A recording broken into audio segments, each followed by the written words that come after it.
From dark nothing, a panda rolls forth.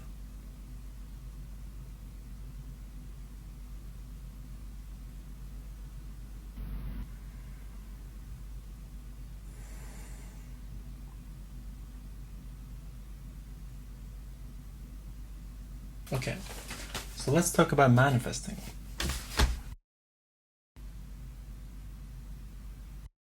So short about cataronics and manifesting is that it originates from intuition's ability to imagine, and this intuitive imagination is essentially then disassociated with reality as we know it, or the identity of our reality as we know it. The imagination is then used to re-identify with something that's not here, already present, right here and right now. So that's where manifesting comes from in cataronics. In cataronics, there is also a secondary way to manifest, which is through the sensing function, or it actually still happens through the intuition function, but it's the realistic way to manifest, which is using as little intuition as possible. And that basically means like getting education or following some sort of recipe. It means that the manifestation happens quite easily because the tools that we need is already available in our reality. If you want to manifest a house, that's kind of practical when you already have the hammer and the tools needed to build that house. You don't really need to manifest it from the bottom up, if that makes sense.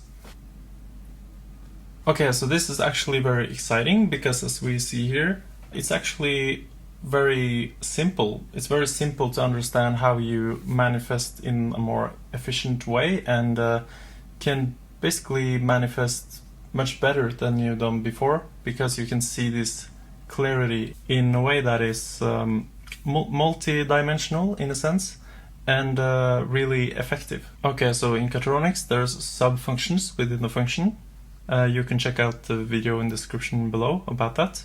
These sub-functions of intuition is basically showing us how to manifest in more than only one way.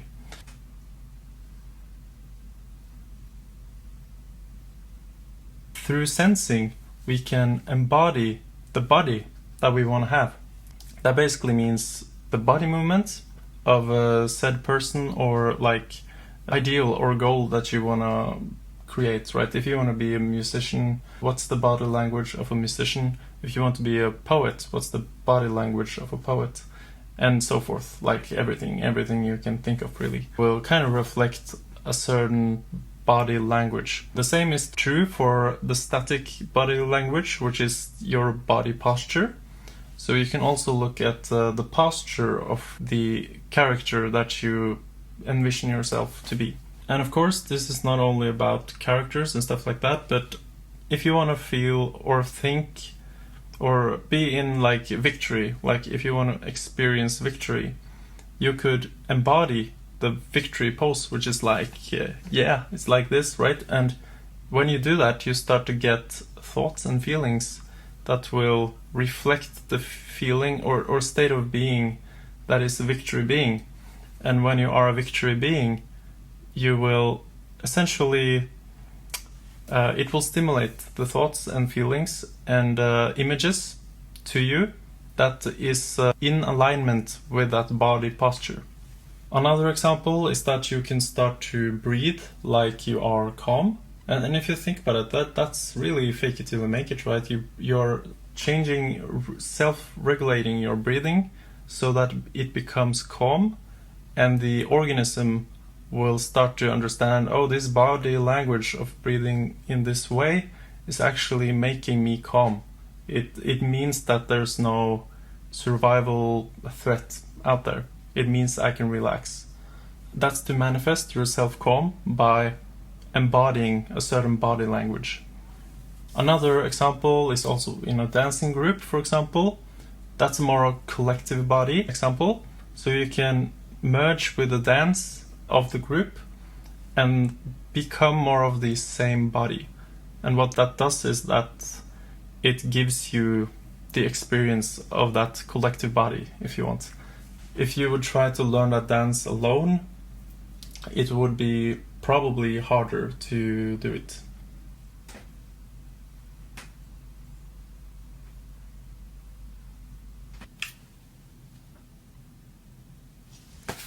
With feeling, we can self-regulate our feelings by, for example, listening to music, and then you embody a different kind of feeling, which is it's making thoughts and body language and images to you. So all of these, they are really interconnected in that way.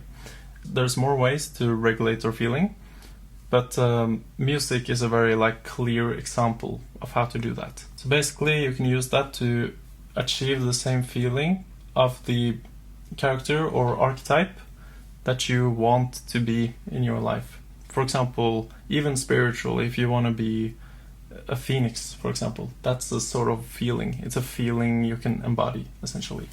You can also use festivals and concerts, for example, in order to regulate that feeling and kind of get in a sort of certain mood by essentially borrowing that mood from a collective.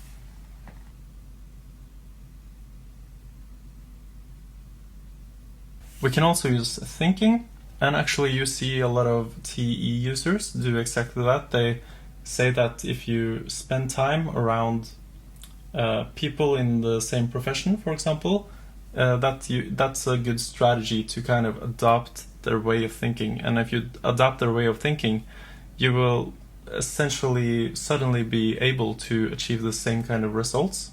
And yeah, you can also change your thinking through study, so knowledge, for example, or maybe exploring thinking methods, ways to think, like deductive thinking and so forth.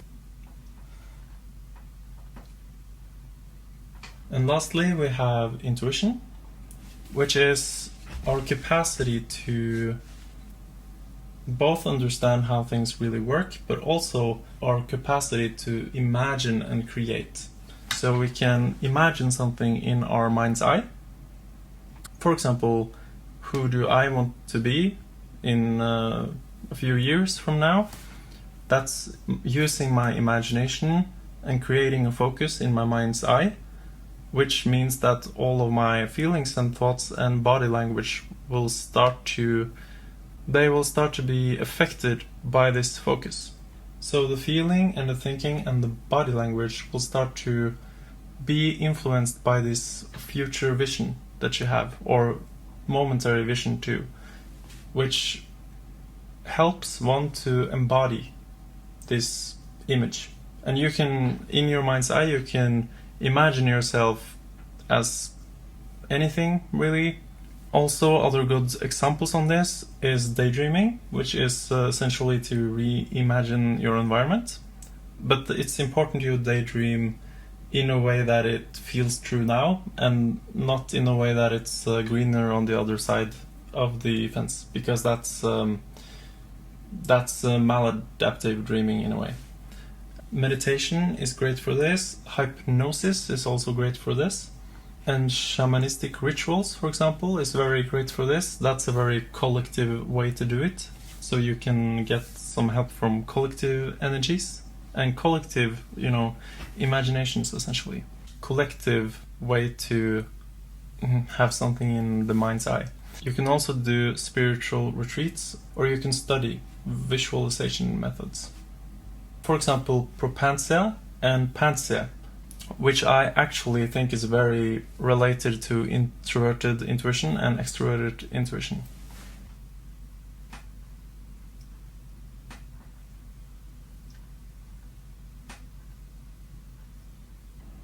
And here we can see just direct sources from the internet that I found which support this idea that I'm having.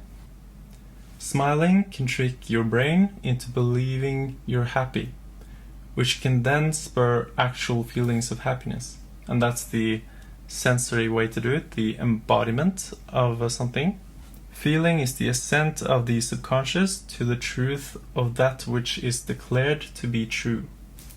That's from Goddard, and what he basically is saying is that when you feel something is true, the body is going to surrender to that emotion, which furthermore will regulate your environment and future to at least try to make that be true. For example, if you feel confident prior to a party, you're more likely to behave in a way that actually makes sense with being confident on that party.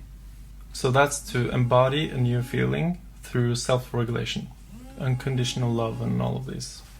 Happy thoughts can make you feel instantly happy and improve your mood and lower your stress. So that's how thoughts essentially will change your future by changing your feelings and body postures and the image in the mind. Honestly, I don't know what the source is there, but I've found it in many places, and it makes sense. If you think fearful thoughts, you will feel fear, and of course it will influence your future, right? If you can imagine a future event that you want to experience in your life, that reality already exists as a possibility somewhere in the quantum. And that's from Joe Dispenza, which in my opinion is very like peak intuition manifestation kind of domain. And what he's pointing out here is actually very crucial for this to work, is that you have to believe this imagination is real, and that's how it works. That's why it's called fake it till make it, because you really truly believe that this is real. And how do you really truly believe that it is real? It's by spiritually understanding that imagination is not less real than anything else in this reality, because this reality too is also imagination. It's created in God's image, right? It's imagination that is more static and collectively approved in a way, or collectively held alive, if you want, maybe by larger entities too. I giggle at her appearance in a mew-like fashion, excited to see her with me in a mega angelic interaction. I love you.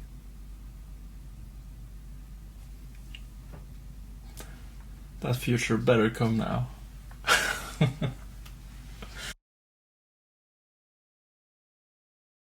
Excuse me, I'm just manifesting my girlfriend here.